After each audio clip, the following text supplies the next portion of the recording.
திருச்சிற்றம்பலம் தில்லையம்பலம் தென்னாருடைய சிவனே போற்றி எந்நாட்டவர்க்கும் முறைவா போற்றி ஏகம்பத்துரைந்தாய் போற்றி பாகம் பண்ணுருவானாய் போற்றி அண்ணாமலையப்பண்ணா போற்றி கண்ணார் அமுதக் கடலே போற்றி காமாய் கனகத்திரனே போற்றி கையலை மலையானே போற்றி போற்றி அருள்தரும் சிவகாமி அம்மை உடனுரை அருள்மிகு கைலாயநாத பெருமான் திருவடிகள் போற்றி போற்றி அருள்தரும் அனுபாம்பிகை அம்மை உடனுரை அருள்மிகு சவேஸ்வர பெருமான் திருவடிகள் போற்றி போற்றி தெளிவு குருவின் திருமேனி காண்டல் தெளிவு குருவின் திருநாமம் செப்பல் தெளிவு குருவின் திருவார்த்தை கேட்டல் தெளிவு குரு சிந்தித்தல் தானே.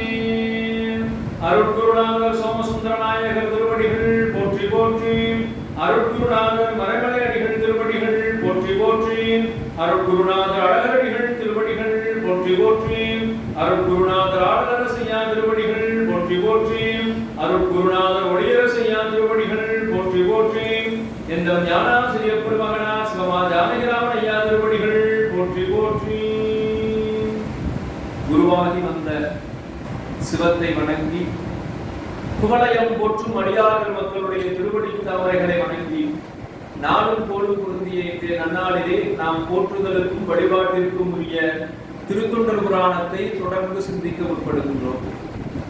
திருத்தொண்டர் புராணத்தில் நம்ம இப்ப யாருடைய புராணம் பார்க்கிறோம்? கண்ணப்ப நாயனாருடைய புராணம். சென்ற வகுப்புலேயே சொன்னோம், இது ரொம்ப முக்கியமான பாடம்னு. நீ ஏன் கேட்டுக்கிடான்னு சொல்லிட்டு 10 பேர் காணாம போயிட்டாங்க.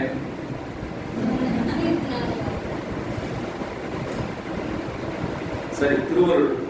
ஏன்னா கண்ணப்பர் அன்பே வடிவானவர். அதனால அவருடைய திருவடியை பற்ற வேண்டும், அவருடைய புராணத்தை கேட்க வேண்டும்னா அந்த அளவுக்கு நமக்கு அன்பு இருக்கணும். ஒவ்வொரு அடியாருடைய வரலாறை கேட்பதற்குமே அன்பு இருந்தால்தான் கேட்க முடியும். அவர்களுடைய திருவரலாறு, வரலாறு என்பது வேற, ஐதீகம் என்பது வேற. ஐதீகம் என்பது நடந்திருக்கலாம், நடக்காமலும் இருக்கலாம், அது உறுதிப்படுத்தப்படாது. ஆனா வரலாறு அப்படின்னு சொல்லிட்டா அது நடந்ததுதான் அப்படின்னு போயிடுச்சு. அப்போ இந்த நடந்த வரலாறு அவங்க எத்தனை பெருமானிடத்திலும் அடியார்களிடத்தும் எவ்வளவு அன்பு வைத்திருந்தார்கள் என்பதை நாம் கிட்டத்தட்ட இந்த 9 நாயன்மார்களுடைய திருவரலாற்றை சிந்திக்கின்ற காலத்திலே நம்ம பார்க்கிறோம். ஒரு பானை சோற்றுக்கு ஒரு சோறு பதம்னு சொல்லுவாங்க. அதை போல இந்த 63 நாயன்மார்களுடைய திருவரலாறுமே ஒவ்வொன்றும் ஒவ்வொரு நிலையில அவர்களுடைய அன்பையும் அவர்களுடைய அடிமை திறத்தையும் அவர்கள் செய்த தொண்டின்பால் இருந்த உரைப்பையும் நாம் உணர்ந்து கொள்ள முடியும். இதுவரை 9 நாயன்மார்கள், ஒரு தொகையடியார், 8 தனியடியார்களுடைய வரலாறு நம்ம சிந்தித்திருக்கிறோம். யார் யாருடைய வரலாறு சிந்தித்திருக்கிறோம்? சரி, அதெல்லாம் போன வகுப்பு யாருடைய வரலாறு சிந்தித்தோம்? ஏனாதிநாத நாயனார். அவர் என்ன தொண்டு செய்தார்? என்ன தொண்டு செய்தார்? அது துண்டா? போர் பயிற்சி எடுக்கிறது ஒரு துண்டா? திருநீருக்காக தன்னுடைய உயிரையே கொடுத்தவர். தொண்டுன்னா அவர் செஞ்ச வேலை இல்லை, தொண்டுன்னா வேலை அல்ல. வேலை வேற, தொண்டு வேற. இப்ப நீங்க எங்க வேலை செய்யறீங்க அப்படின்னு கேட்டா, நான் அந்த ஊர்ல அந்த பள்ளிக்கூடத்துல வேலை செய்யறேங்க, இல்ல அந்த ஒரு நிறுவனத்துல வேலை செய்யறேங்கிறது அது வேற பணி. தொண்டு என்பது அதை தாண்டி இறைவனுக்காகவும் இறைவனுடைய அடியார்களுக்காகவும் நம்ம என்ன செய்யறோங்கிறது தான் தொண்டு. ஆமா, அதனால வேற இது தொண்டு. திருநீலகண்டர் அவர் மண்பானம் செய்து வைத்தாரு.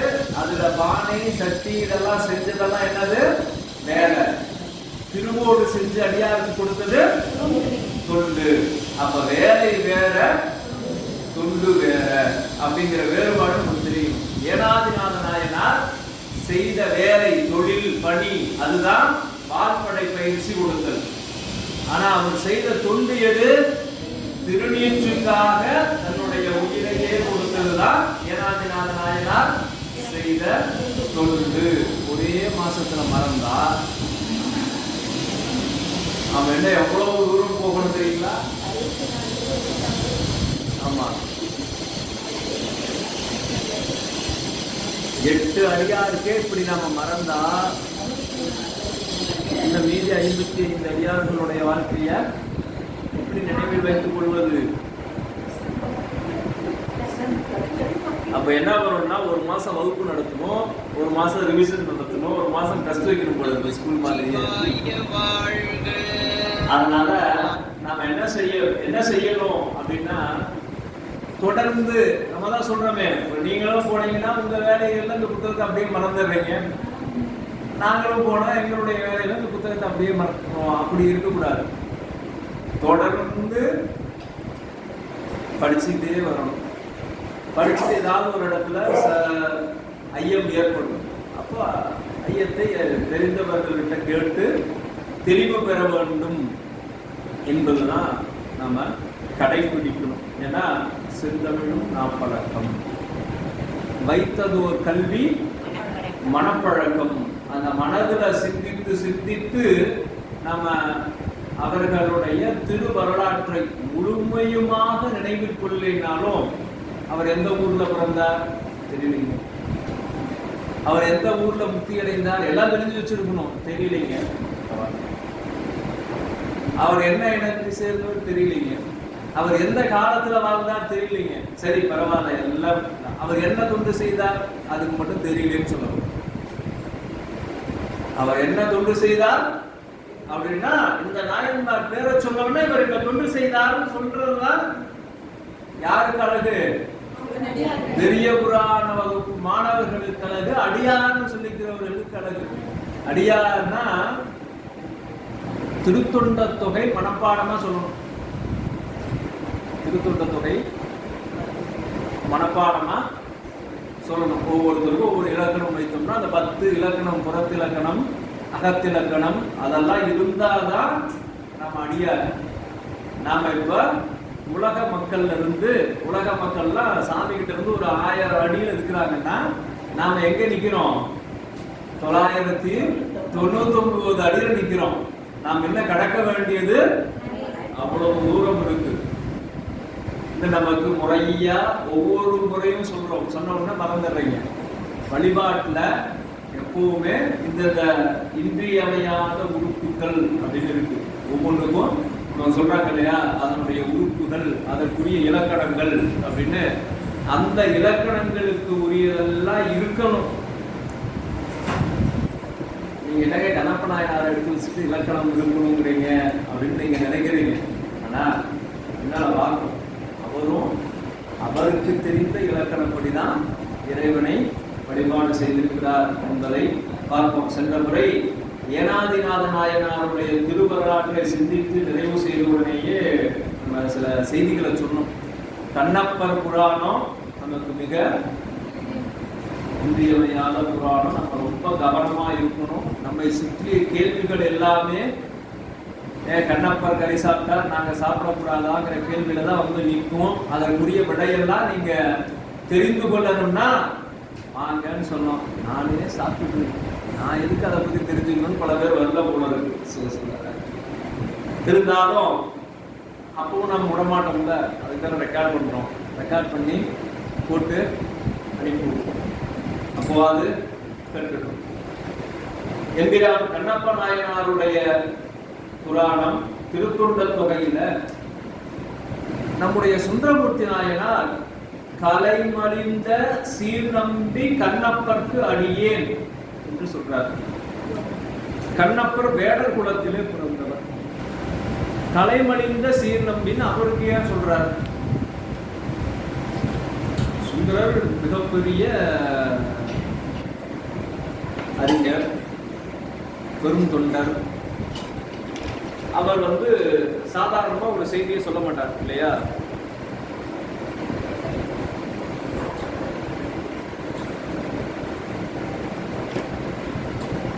அவர் கலைமலிந்த சீர்நம்பின்னு சொல்றார். இப்ப ஆய கலைகள் 64 அப்படின்னு சொல்றாங்க. அந்த 64 கலை மலிந்தல் அப்படின்னா நிறைய கலைகள் யார் தெரிந்து வைத்திருக்கிறார்களோ அவங்களதான் கலைமலிந்த சீர்நம்பி அப்படின்னு சொல்லணும். ஆனா வேடர் குலத்துல தோன்றி நாம் இன்றைக்கு பார்க்கக்கூடிய அந்த காலத்தில் இருந்த உலகியல் கல்வி, அருளியல் கல்வி, அது எதுவுமே தெரியாத கண்ணப்ப நாயனாரை என்ன சொல்றார்? கலைமலிந்த சீர்நம்பி அப்படின்னு சொல்றார். இது ஏன் அப்படின்னு பார்க்கும் பொழுது, இறைவனுடைய திருவடியை பற்றுகின்ற கல்வியே கல்வி, இறைவனுடைய திருவடியை அடைவிக்கின்ற கலையே கலை, மற்றதெல்லாம் கொலை. அதனால இறைவனுடைய திருவடியை மிக குறைந்த 63 நாயன்மார்கள்லயே மிக குறைந்த நாள்ல இறைவனை சென்றடைந்தவர் யார் அப்படின்னா கண்ணப்ப நாயனார். எத்தனை நாள்?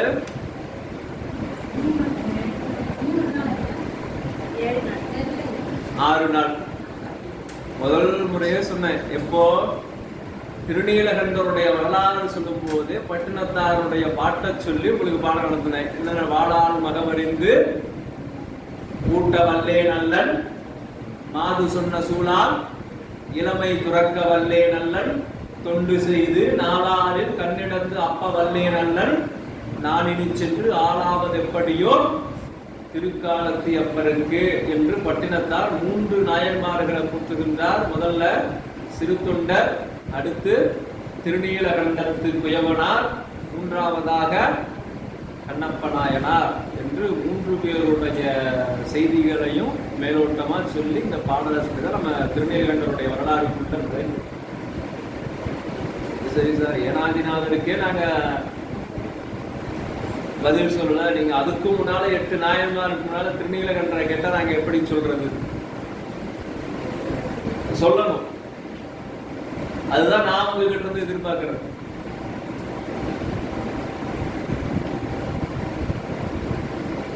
கலைமலிந்த சீர்நம்பின்னு இங்க இவர் சொல்லிட்டார். அந்த கலைமலிந்த சீர்நம்பின்னு சொன்னதையும் பார்த்துட்டோம். இறைவனுடைய திருவடியை 6 நாள் இறைவனுடைய திருவடிக்கு சென்று சேர்ந்தார். இளையான்குடி மாறநாயனார் புராணத்தை பார்க்கும்போது பார்த்தோம், பெருமான் அடியார்கள் இடத்துல தங்குனதுல அதிக நேரம் யார் வீட்டுல இருந்தார்னா இளையான்குடி மாறநாயனார் வீட்டுல தான் இருந்தார்னு பார்த்தோம். ஏன்னா திருநீலகண்டர்கிட்ட என்ன பண்ணார்? வந்தார், ஓட கொடுத்தார், கிளம்பிட்டார். திரும்ப வந்தார், அவரை கூட்டிட்டு போய் வளர்க்கிட்டார், வீட்டுல இல்ல, கூட கூட்டிட்டு போனார், வந்தார், அதெல்லாம் எல்லாரோட இருக்கு. ஆனா வீட்டுல அவர் வீட்டுல எவ்வளவு நேரம் இருந்தாருன்னு பார்த்தா ஒரு 5 நிமிஷம் 10 நிமிஷம் கூட இருக்காரு. அப்ப என்ன செய்யறார்? வந்தார், ஓடு கொடுத்தார், அப்போ ஒரு 10 நிமிஷம் இருந்திருப்பார். திரும்ப ஓடு கேட்க வரும்போது ஒரு 10 நிமிஷம் இருந்திருப்பார். அடுத்த நாயன்மார் யாரு? திருநீலகண்டருக்கு அடுத்து. அதுதான் திருத்தொண்ட தொகையை படித்தால் இந்த குழப்பம் வராது. அடுத்த உடனே அடுத்த அடியில யார் இருக்காங்கன்னு டக்குன்னு நமக்கு தெரியும். இயற்பகை நாயனார் அவருடைய இல்லத்திற்கு வந்தார். உன்னுடைய மனைவி வேணும்னு கேட்டார். பாதுகாப்புக்கு நீ கூட வாங்க, அவர் கூட போனார். ஆனா வீட்டுல எவ்வளவு நேரம் இருந்தார்? குறைந்த நேரம் தான் இருந்தார். 3வது இளையான்குடி மாறநாயனார், அவருடைய வீட்டுல தான் நிறைய நேரம் இருந்தார்னு பார்க்கிறோம். அடுத்து மெய்ப்பொருள் நாயனார். மெய்ப்பொருள் நாயனார் இடத்துல வீட்டுக்கு வந்தாரா? மெய்ப்பொருள் நாயனார் வீட்டுக்கு சாமி வந்தாரா? வந்தாரா? வரலையா? வந்தாருன்றவங்க கை தூக்குங்க, வரலைன்றவங்க கை தூக்குங்க. அன்னைக்கு நான் வரலைங்க. Right, okay. பிதாவோட கேட்டாங்களாம், ஏப்பா 2 பேர் நல்லா ஃபுல்லா எப்ப அது வானத்துல தெரியுது, அது சூரியனா சந்திரனா அப்படின்னு கேட்டாங்களா? கேட்டதுக்கு ஐயா எனக்கு தெரியாதுங்க, நான் வெளியூர் அப்படின்னா அந்த மாதிரி அன்னைக்கு வகுப்புக்கு நான் வரலைங்க.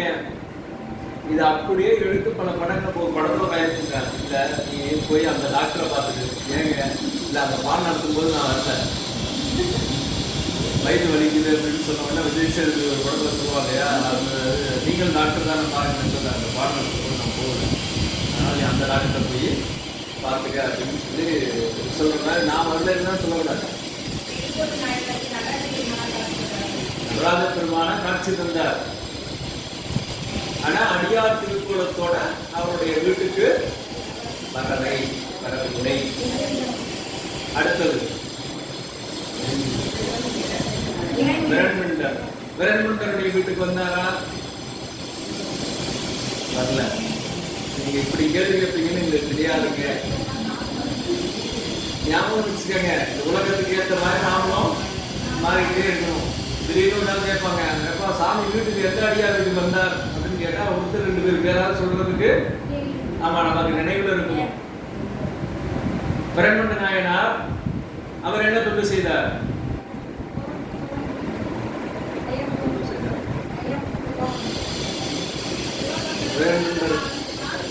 திருத்தொண்ட தொகைதாரர் பாராயணம் பண்ணணுமே, திருத்தொண்ட தொகை வருவதற்கே காரணமாக இருந்தவர் விரண்முண்ட நாயனார். அடுத்த அமர்நீதி நாயனார் தான் கோவணம். அமர்நீதி நாயனாருக்கு அடுத்து எரிபக்தர். எரிபக்தர் என்ன தொண்டு செய்தார்?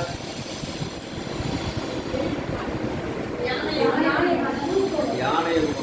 எரிபக்தர் யானையை கொன்றார். அடியார்களுக்கு துன்பம் நேருகின்ற போதெல்லாம் அவர் ஓடி சென்று உதவுவார். அதுதான் அவர் செய்த தொண்டு. அதுல ஒரு தொண்டு தான் சிவகாமி ஆண்டாருடைய பூக்குடலையை யானை துடித்து சென்று அந்த யானையை போய் கொள்றார். அடுத்து ஏனாதிநாத நாயனார் முன்னாலே சொல்லிட்டோம். இந்த மாதிரி ஒவ்வொரு நாயன்மார்களுடைய திரு வரலாறை நாம சிந்திக்கின்ற போதும் அவர்கள் செய்த தொண்டுல நம்மளுடைய கவனம் போகும். சுற்றி நிறைய இருக்கும். நிறைய இயற்கை வர்ணனை சொல்லுவார் தெய்வ திருக்கணார் பெருமான். நிறைய ஓமைகளை காட்டுவார். அவர்களுடைய வரலாற்றிலே நடந்த வேறு சில சுவையான சம்பவங்களை எல்லாம் சொல்லிட்டு வருவார். பின்னால பார்ப்போம், இப்போ வரைக்கும் இல்லை. இப்ப கண்ணப்ப நாயனாருடைய வரலாறு எடுத்துக்கிட்டீங்கன்னா இது வரைக்கும் எந்த நாயன்மார்களும் பிறந்ததையோ வளர்ந்ததையோ காட்ட மாட்டார். ஆனா கண்ணப்ப நாயனாரை காட்டுவார். அப்ப அவர் சிறு குழந்தையாக இருக்கும்போது என்னென்ன செய்தார் அப்படிங்கறத எல்லாம் நம்ம நினைவில் கொண்டு வைக்கணும். இல்லை, அவர் முக்திக்கு செல்வதற்கு இறைவன் ஆட்கொள்ளப்பட்ட பின்னால என்ன செய்தார் அது நம்ம நினைவுல இருக்கணும். அதை நோக்கிய பயணமாக நம்முடைய பயணம் இருக்கணும்.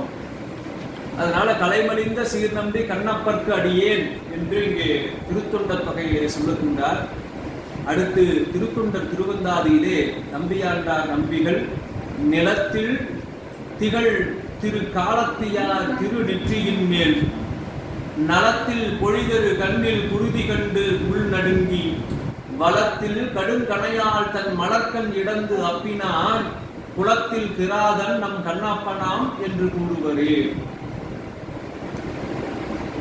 திருத்தொண்டர் திருவந்தாதியில நம்பியாண்டார் நம்பிகள் நமக்கு நிலத்தில் திகழ் திருக்காலத்தியார் பெருமான் காலத்தினாதராக இந்த பூமியில இருக்கின்றார். அவருடைய திருநெற்றியின் மேல், அவருடைய திருமுதல்ல திருநெற்றியில நலத்தில் பொழிதரு கண்ணில் குருதி கண்டு, அவருடைய கண்ணுல குருதி ரத்தம் வருவதை பார்த்து உள் நடுங்கி, உடனே நடுங்கும், உள் நடுங்கி பலத்தில் கடுங்கணையால் தன் மலர்கண் இடந்து அப்பினான். உடனே தன்னுடைய பலக்கையினால் அன்பை எடுத்து தன்னுடைய கண்ணை தோண்டி அப்பினான்.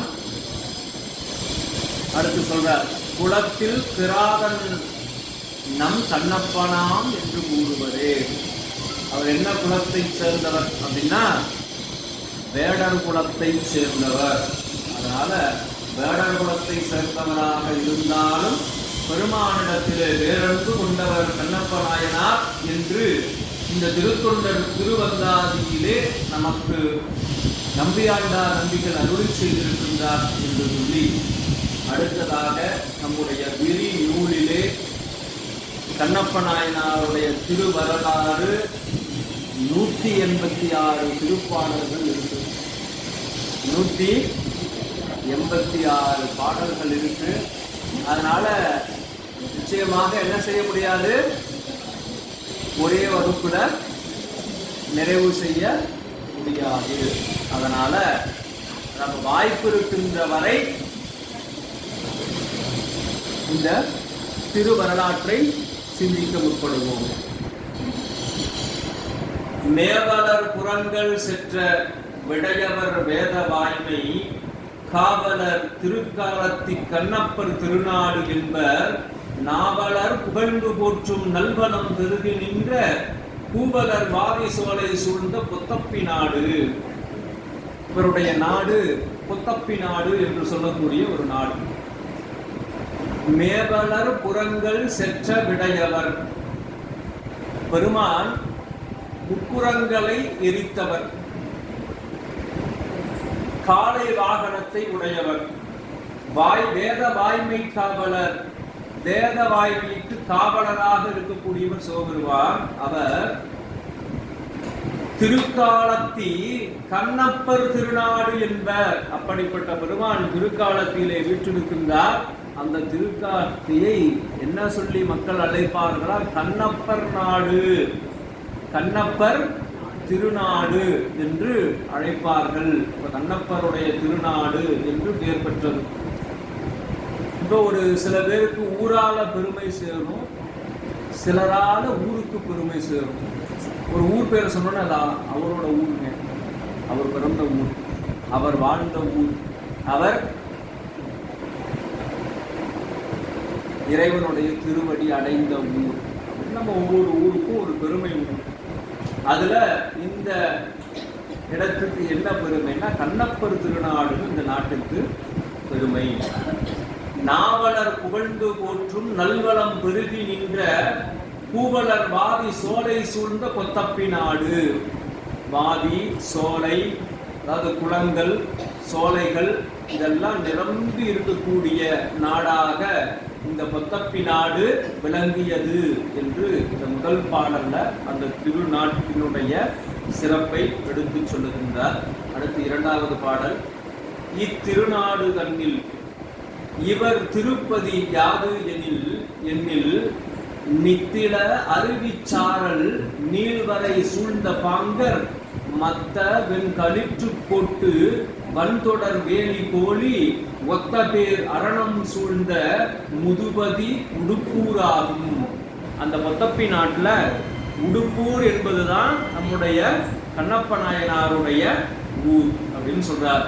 இத்திருநாடு தன்னில் இவர் திருப்பதி யாது என்னில், இவர் இருந்த திருப்பதி. திருப்பதி அப்படிங்கிறது நமக்கு இன்னைக்கு ஒரு ஊர் பேரு. அது அந்த மலையை அது போயிடுச்சு. ஆனால் திருப்பதி அப்படிங்கிறது எல்லா ஊரையும் குறிக்கக்கூடிய ஒரு சொல். அதுல திருப்பதி யாது என்னில் நித்தில அருவிச்சாரல் நீள்வரை சூழ்ந்த பாங்க. அங்க அருவிகள் நிறைய வெள்ளையா மலை மேல இருந்து அப்படியே கொட்டுறதுனால அதனுடைய திவலைகள் முத்து போல இருக்கிறதுனால அதுக்கு நித்தில அருவி அப்படின்னு சொல்றாரு. முத்து போன்ற அருவிகள் இருக்கக்கூடிய சாரல் நீள்வரை, அந்த சாரல் தெளிக்கக்கூடிய பெரிய பெரிய மலைகள் நிரம்பிய சூழ்ந்த பகுதி. அங்க மத்த வெண்களிற்று போட்டு வன்தொடர் வேலி, அங்க வேலி போட்டிருக்காங்களாம். அந்த நகரத்தை சுத்தி, அவங்களுடைய ஊரை சுத்தி காட்டு விலங்குகளோ, ஏன்னா அது காட்டு பகுதி, காட்டு விலங்குகளோ மற்ற பகைவர்களோ வராமல் இருக்கும்படியாக ஒரு வேலி அமைத்திருக்கிறார்கள். அந்த வேலி எதனால் அமைத்திருக்கிறார்கள்னா யானை தந்தத்தால் அமைத்திருக்கிறார்கள். அப்ப அந்த யானையினுடைய தந்தம் எவ்வளவு உயரம் இருக்கும், அது எத்தனை அளவில் எத்தனை இருக்கும் என்பதையெல்லாம் நாம பார்த்து உணர்ந்து கொள்ளலாம், நினைந்து உணர்ந்து கொள்ளலாம். அப்படிப்பட்ட அந்த வன் தொடர் வேலி கோழி ஒத்த பேர் அரணம் சூழ்ந்த முதிபதி. அங்க அரணாக அந்த மாதிரி யானை தந்தங்களால் சூழப்பட்ட வேலிக்குடைய அது பெரிய பாதுகாப்பு அரணாக இருக்கக்கூடிய நிலையில அந்த ஊர் விளங்குகின்றது. அதிலும் இது முதுபதி, ரொம்ப பழைய ஊருங்க, அது பலகாலமா இருக்கிற ஊர். இன்னைக்கு பாத்தீங்கன்னா ஒரு ஊர் இருக்கும், கொஞ்ச நாள்ல என்ன ஆயிடும், ஊர்ல இருக்கிறவங்க எல்லாம் வேலை அங்க இல்லைன்னு சொல்லி வேற ஊருக்கு வேலை தேடி போயிட்டாங்கன்னா அந்த ஊர் என்னவாயிடும், யாருமே இல்லாத ஒரு ஊராக போய் கொஞ்ச நாள்ல அப்படியே அங்க இருக்க வீடுகள் எல்லாம் குட்டிச்சவரா மாறி அந்த இடமே இல்லாமல் போய்விடும். அப்படி இல்லை, இது பழமையாக இருந்து இப்ப வரைக்கும் இருந்து கொண்டிருக்கக்கூடிய ஊர். அப்படிப்பட்ட சிறப்புடைய ஊர் இந்த உடுப்பூர் என்று இங்கே காட்டுகின்றார். குன்றவர் அதனில் வாழ்வார், கொடுஞ்செவி ஞமழி ஆர்த்த வன்திரல் விளவின் போட்டு வார்வலை மருங்கு தூங்க, பன்றியும் புலியும் எங்கும் கடமையும் நானின் பார்வை அன்றியும் பாறை முன்றில் ஐவனம் முணங்கும் எங்கும். அடுத்த பாட்டுல அங்க யார் இருக்காங்கன்னு சொல்றார், குன்றவர் அதனில் வாழ்வார், வேடர்கள் எல்லாம் அங்கே வாழ்ந்து வருகிறார்கள். அப்படி வாழ்ந்து வரக்கூடிய அவர்களுடைய இடம் எப்படி இருக்கின்றது என்றால், கொடுஞ்செவி ஞமழி ஆர்த்த, இந்த வளைந்த காதுகளை உடைய வேட்டை நாய். ஞமலின்னா நாய்ங்க, ஞமலி அப்படின்னா நாய். கொடுஞ்செவி ஞமலி ஆர்த்த வன்திரல் விளவின் போட்டு, அங்க விளாமரத்தடியில என்ன பண்ணி வைத்திருக்கிறார்கள், நாய்களை, வேட்டை நாய்களை கட்டி வச்சிருக்காங்க. நீங்க விலங்குகளை எல்லாம் கவனமா பார்த்தீங்கன்னா அதனுடைய உணர்வுகளை நம்ம புரிஞ்சிக்க முடியும். அதனுடைய காது, அதனுடைய வால், அதனுடைய குரல், அது எழுப்புகின்ற அந்த சத்தம், அதனுடைய பார்வை, இது எல்லாமே அது என்ன இப்ப யோசிக்குதுங்கிறத ஓரளவுக்கு நம்ம தெரிஞ்சுக்க முடியும். பாத்தீங்கன்னா நாய் சாதாரணமா காதை அப்படியே வச்சிருந்ததுன்னா அது அமைதியா இருக்குன்னு அர்த்தம். காதை ரொம்ப மேல தூக்கிடுச்சுன்னா என்ன ஆகும், கோபமா இருக்கு, வரன்னு பல்லக்கு, யாரையும் கடிக்க தயாராகுதுங்கிறத நம்ம தெரிஞ்சுக்குவோம். ஆனா இந்த வேட்டை நாய்கள் எப்பவுமே அந்த வேட்டையாட முழுதுனால எப்பவுமே காது என்ன பண்ணுமா, நேரம் தூக்கிட்டு இருக்குமானல, பெரிய காதை அது தூங்கிட்டு இருக்குமா அந்த வேட்டை நாய். இன்னைக்கும் வீடுகள்ல அந்த மாதிரி நாய்களை வளர்க்க மாட்டாங்க. பொதுவாகவே வீடுகள்ல நாய்களை வளர்க்க கூடாதுன்னு ஒரு மரபு. வீட்டுக்கு உள்ள எல்லாம் விடக்கூடாது.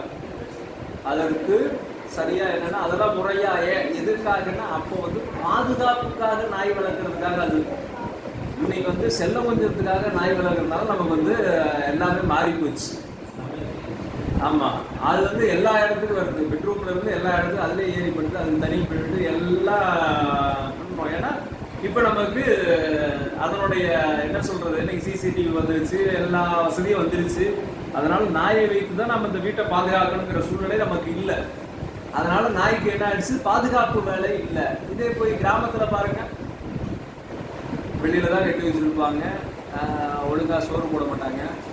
ஏன்னா சாப்பிட்டு தூக்கிடுச்சுன்னா என்ன பண்றது, அதனால அரை வயிறு தான் சாப்பாடு போடுவாங்க. அப்பதான் விழிப்போட இருக்கும், எவனாலும் வந்தா கட்டிடும். நாம அந்த பக்கமா போனோம்னா, இப்போ டூ வீலர்ல எல்லாம் போறதுக்கே நைட்ல பயமா இருக்குன்னா எங்கேயாவது அங்கங்க இருக்கிற நாய் கிளம்பி இருக்கிறவனை ஒன்று தள்ளி விட்டுட்டு போயிடும், இல்லை கடிச்சு வச்சுட்டு போயிடும். அதனால இந்த நாய்க்குரிய இயல்பு, அது வேட்டை நாய்கள். வேட்டை நாய்களுடைய இயல்பு பின்னால எப்படி இருக்குங்கிறத பார்ப்போம். கண்ணப்பர் வேட்டையாட போகும்போது அதெல்லாம் விரிவா சொல்லுவாங்க. கொடுஞ்செவி ஞமலியார்த்த வன்திரல் விளவின் கொட்டு வார்வலை மருந்து தூங்க. அப்ப அந்த நாயை கட்டி வச்சுட்டு அந்த மர கிளைகள்லாம் என்ன பண்ணிருக்காங்களாம், வலையை கட்டி தொங்க விட்டுருக்காங்களாம். அது மீனவருடைய இடத்துக்கு போனாதான் வலையெல்லாம் இருக்கும். இது என்ன வேடர்கள் இடத்துல என்ன வலை அப்படின்னு சொன்னா, அதையும் அப்ப கண்ணப்ப நாயர் வேட்டைக்கு போகும்போது பார்க்கணும். அப்ப அந்த வலையெல்லாம் இருக்கு. பன்றியும் புலியும் எங்கும், பன்றி, புலி, எங்கு அப்படிங்கிறது கரடி, கடமை, மான். கடமைங்கிறது ஒரு வகையான காட்டு பசு என்று சொல்வதும் உண்டு, காட்டு மான் என்று சொல்லக்கூடிய ஒன்றும் உண்டு. மானின் பார்வை அன்றியும் பாறை முன்றில் ஐவனம் உணங்கும் எங்கும். ஐவனம் அப்படின்னு சொல்லக்கூடிய ஒரு மலை நெல் அரிசி,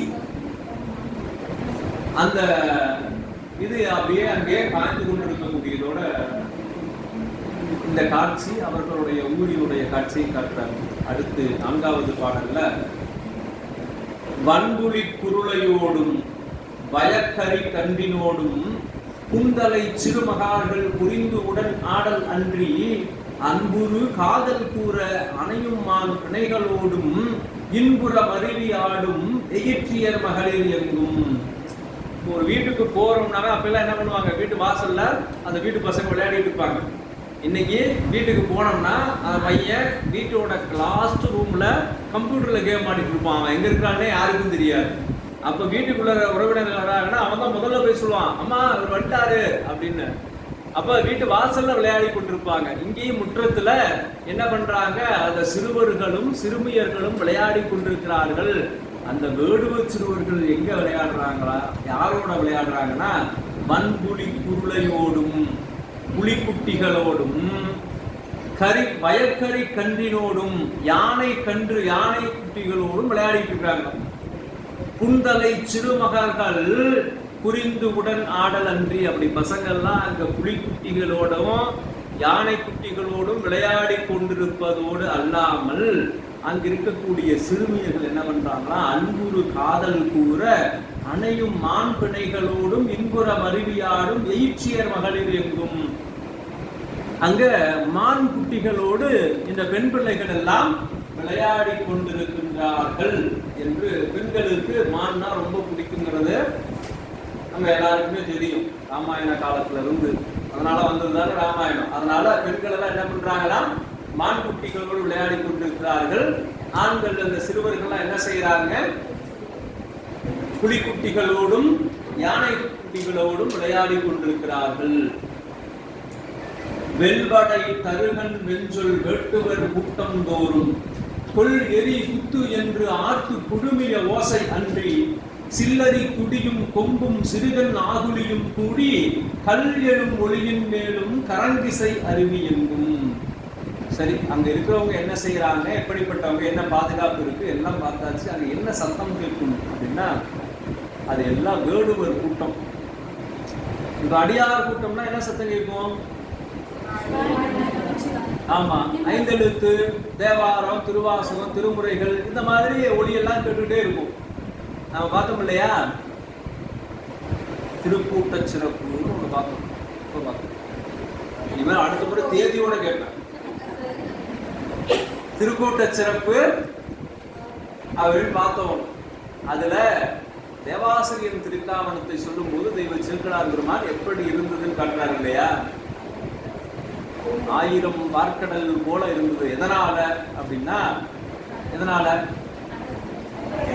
அடியார்கள் கூட்டமா இருந்ததுனால மட்டுமல்ல, ஆமா, நெற்றியில இது போல 16 இடங்கள்ல தூய வெந்நீர் அணிந்திருந்ததுனால ஒவ்வொருத்தர் 16 இடத்துல என்ன அங்கு இருந்த ஒட்டுமொத்தமாக கூடியிருந்தவர்களுடைய எண்ணிக்கை எவ்வளவு, அப்படி அத்தனை திருநீர் தெரிந்தால் அது எப்படி வெண்ணிறத்துல ஒரு பார்க்கடல் போல இருக்கும். அப்ப என்ன ஓசை இருந்ததாம், பிறந்த அஞ்செழுத்து ஓசை பொழிதலால் அப்படின்னு சொல்றாங்க. அங்க அஞ்செழுத்து ஓதிக்கிட்டே இருக்கிறாங்கன்னா அந்த ஓசை கடல் ஆர்ப்பரிக்கின்ற, அந்த அலை ஆர்ப்பரிக்கக்கூடிய ஓசை போல இருக்கின்றது அப்படின்னு சொன்னார் இல்லையா. அது போல ஒவ்வொரு கூட்டத்துக்கும் ஒரு சொல், அங்க இந்த சொல்லெல்லாம் கேட்கும்.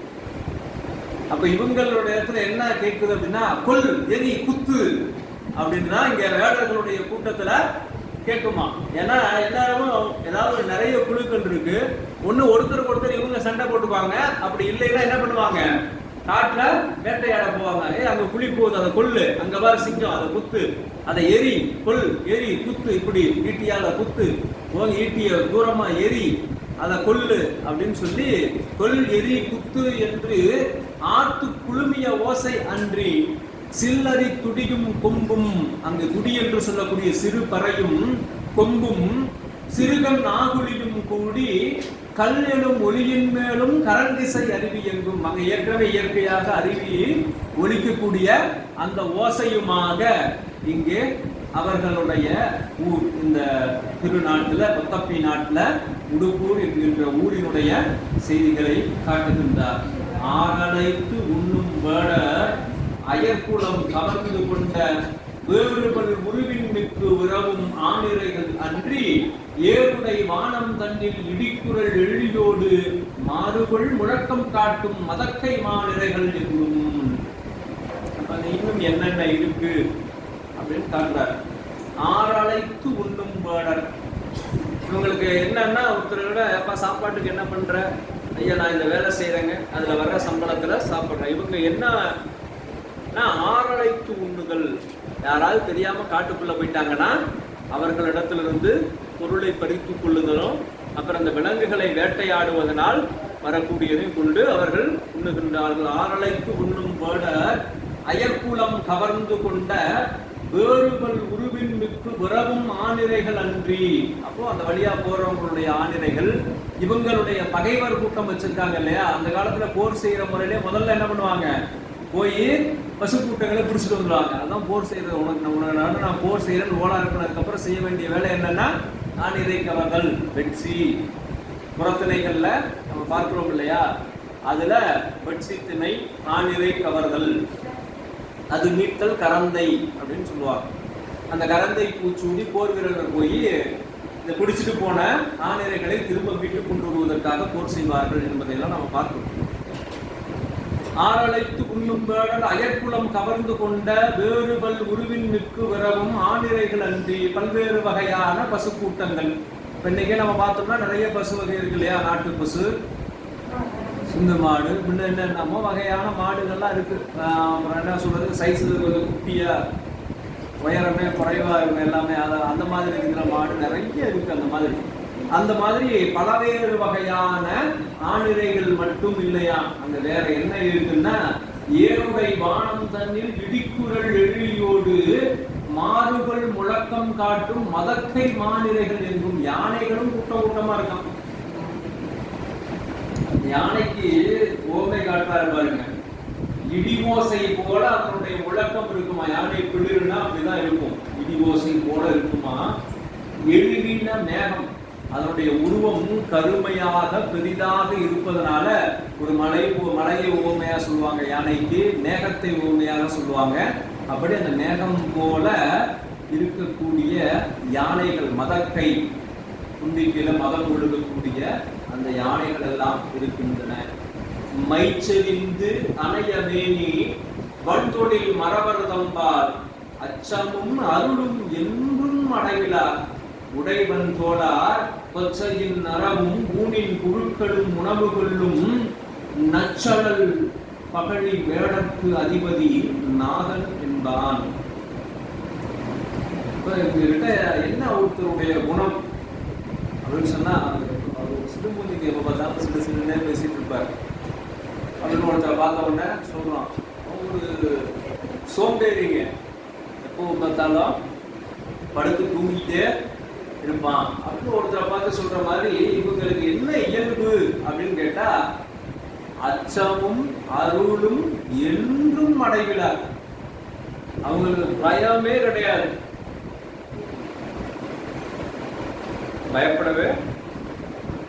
பயப்பட மாட்டான் அப்படின்னு சொல்லிட்டுனாவே என்ன அர்த்தம், உள்ளுக்குள்ள பயம் இல்லை. அதெல்லாம் படத்துல வர்றது.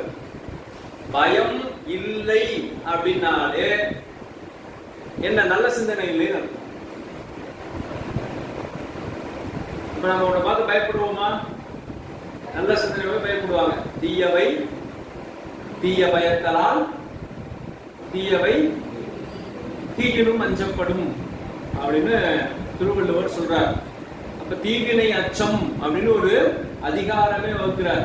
அப்ப அச்சம் இவர்களிடத்துல இல்லை அப்படின்னு சொன்னதுனால என்ன, அவர்களிடத்துல நற்சிந்தனை எதுவும் இல்லை. எதை பார்த்தும் பயப்பட. சிங்கம் வருதா கொள்ளு, புலி வருதா கொள்ளு, யானை வருதா கொள்ளு, யாராவது மனுஷன் ஏதாவது திட்டானா அவனையும் கொள்ளு, பார்க்கிங் பிரச்சனை பண்றானா அவனையும் கொள்ளு. அப்படி எதுனாலும் அவர்களிடத்துல அச்சமும் இல்லை. அடுத்து என்ன சொல்றார், அருளும் இல்லை. அச்சமும் அருளும் என்றும் அடைவிடார். ஏன்னா இறைவனிடத்துல நாம நெருங்குறதுக்கு முதல் காரணமே என்ன தெரியுங்களா? அவன் மேல அன்பு எல்லாம் கிடையாது. முதல்ல ஆமா பயம், அச்சம். அச்சத்துக்கு அப்புறம் தான் நாளாக தான் என்ன ஆகும்? பழக பழக சரியாயிருவேன். அப்புறம் தான் நம்ம சாமி. இங்க முதல் நாள் போய் நம்ம சாமின்னு சொல்லுங்க. நாள் போய் நம்ம சாமி எத்தனை வீரச்செயல்கள் செய்தாலும் இன்னும் கருணையும் நிரம்பி இருக்கக்கூடியவர் அப்படிங்கிற உண்மையெல்லாம் தெரிஞ்சதுக்கு அப்புறம் தான் அதுல என்ன சொல்லுவோம்? நம்ம சாமி. அந்த தைரியம் வர்றதுக்கெல்லாம் பல காலம் ஆகும். ஆனா இவங்களிடத்துல அச்சமும் அருளும் என்றும் அடைவிடார். உங்ககிட்ட என்னைக்குமே அந்த குணம், ரெண்டு குணத்தையும் பார்க்கவே முடியாது. என்ன? ஒரு அச்சப்படுதலையும் அல்லது ஒருத்தரிடத்துல அன்பு காட்டுதலையும். அருளும் என்றும் அடைவிடார். உடைவன் தோளார், உடையெல்லாம் தோளாலான உடையெல்லாம் உடைவன் தோளார். கொச்சையின் நரவும் ஊனின் குழுக்களும், அந்த ஊன் உணவு என காட்டுல வேட்டையாடி கிடைக்கக்கூடிய அந்த உணவும், மலையில் அரிசியினால் செய்யப்பட்ட உணவும், மற்றவற்றையெல்லாம் கொல்லக்கூடிய அந்த தேன் கல் முதலாக இருக்கக்கூடிய இயற்கையாக கிடைக்கக்கூடிய அத்தனையும் கொள்ளக்கூடிய அந்த வேடர்களுக்கு நச்சாளல் பகழி, விஷம் தோய்ந்த அன்பு. சாதாரணமா அம்பு வச்சிருக்க மாட்டாங்க, விஷம் தோய்ந்த அம்பு வச்சிருப்பாங்க. ஏன்னா ஒருவேளை அம்பு லேசா பட்டுட்டு மிருகம் தப்பிச்சிருச்சுன்னா அது திரும்ப வந்துருங்க. கோபத்துல, அடிபட்ட கோபத்துல புலி, சிங்கம் முதலான காட்டு விலங்குகள்லாம் திருப்பி தாக்க ஆரம்பிச்சதுன்னா இவர்களால சமாளிக்க முடியாது. அப்ப அதனால என்ன பண்ணுவாங்களாம்? விஷம் தோய்ந்த அம்புகளை வைத்து அந்த விலங்குகளின் மேல் எய்கின்ற போது ஒருவேளை தவறி வேறு எங்கேயாவது உடல் புறத்திலேயோ அல்லது எங்கேயாவது ஒரு இடத்துல லேசா கீறிட்டா கூட அந்த விஷத்தினுடைய தன்மையினால் அந்த விலங்கு இறந்துவிடும். அதனால நமக்கு துன்பம் நேராது என்பதனால என்ன செய்திருக்கிறார்கள் அப்படின்னா அந்த அம்புல எல்லாம் விஷம் தோய்த்து வைத்திருப்பார்கள். நச்சழல் பகழி, வேடருக்கு அதிபதி நாகன் என்பான். அந்த வேடர் கூட்டத்துக்கு தலைவனாக இருக்கக்கூடியவர் பகழின அம்பு. நச்சழல் பகழி வேடருக்கு அதிபதி நாகன் என்பான். அப்போ நாகன் அப்படிங்கிற வேடர் கூட்டத்தினுடைய தலைவனாக இருக்கின்றார் என்று சொல்லி நண்பர்களுக்கு இடைவேளை